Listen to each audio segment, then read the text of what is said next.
સાથે આગળ કન્વર્સેશનની અંદર જોઈનિંગ કરી રહ્યા છે કર્ણાટકા બેંકના MD અને CEO MS Mahabaleshwara. Hi sir, thanks very much for joining in. Let me start with the overall perspective, rather the first thoughts post the policy. We haven't changed the rates as of now, but given the targets for GDP growth, how have you analyzed the complete scenario? Let me start with this initial talk before going into other details. Yeah, that's good. My first impression is that just like the indigenously developed vaccine for India, the governor has today given certain well thought of prescription for the COVID-19 affected economy. Hence, the policy is looking beyond the pandemic. That is what he has mentioned.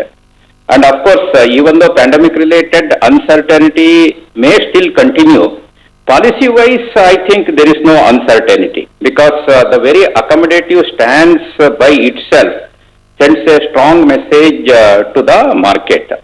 Of course, he has, during this monetary policy, he has addressed three major risks. One is the pandemic risk, second one is no doubt the inflation risk, and third one most probably the growth risk.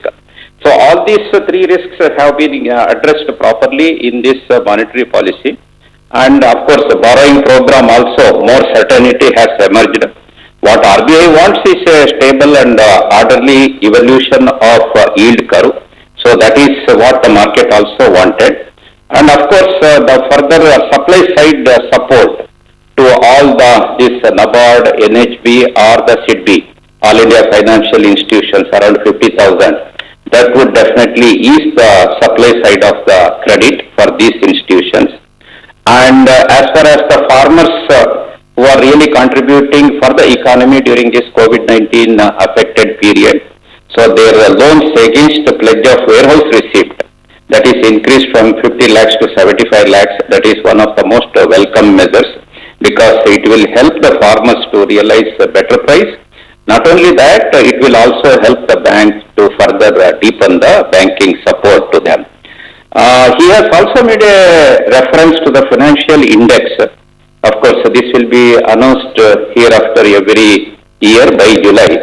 And this will definitely serve as a good indicator of financial inclusion. And of course, opening up of payment and settlement system to non-bank entities. India is definitely aiming to become world leader. It will promote digital initiatives. As far as the GDP point that you have raised, so 10.5% GDP growth projection he has retained. In fact, yesterday, monetary IMF has given a GDP projection of 12.5%, but of course, the COVID-19 factor is yet to be factored in. But nevertheless, even though COVID-19 this hangover is still there. So it all depends on how effectively we will undertake the vaccination related issues. So I am sure that the resilience of our banking system will definitely help the entire economy to sail smooth in the days to come. By and large, yes, definitely a policy announced today is looking beyond the pandemic, and that is the resilience of our banking system. Yes, sir. Good morning, sir. The other question what I would like to ask you as a Karnataka bank, like for your bank, how comfortable you are, how is your position seeing this COVID situation and seeing the RBI policy, what is announced today, how is your comfort level in lending and other matters what RBI has announced today? Yeah, see, having expected and understood this COVID-19 impact well ahead of this curve. What we had planned was to conserve, consolidate and emerge stronger. And we had lived up to that expectation. And especially in the credit, we have really gone slow. Of course, we have utilized this opportunity to consolidate our position by focusing more on the retail and mid-corporate, wherein the growth is very much at par with the banking sector credit growth. We had slowed down in the corporate loans segment So there we have ensured some degrowth also. That is mainly with an intention to realign the credit portfolio. So going forward, having already realigned the portfolio, the year 21-22 should be an year of growth and year of excellence for Karnataka Bank. Great, sir. I agree about the growth parameters, sir. One thing I wanted to focus on was the asset quality, because now that we are on a stage where we are witnessing a more surge in terms of corona cases that we have witnessed in past 1 year, and given the condition that we don't have moratorium kind of relief as of now, what kind of asset impact should one expect?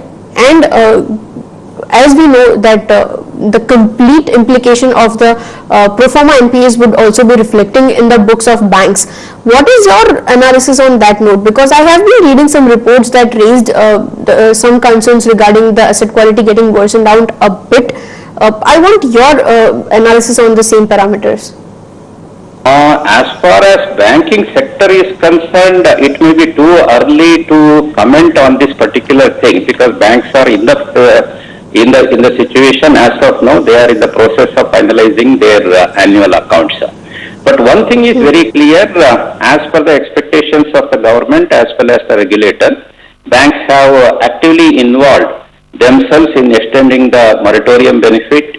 They have also extended this OTR benefit. And of course, all the banks have also declared what would be its impact in terms of pro forma NPA.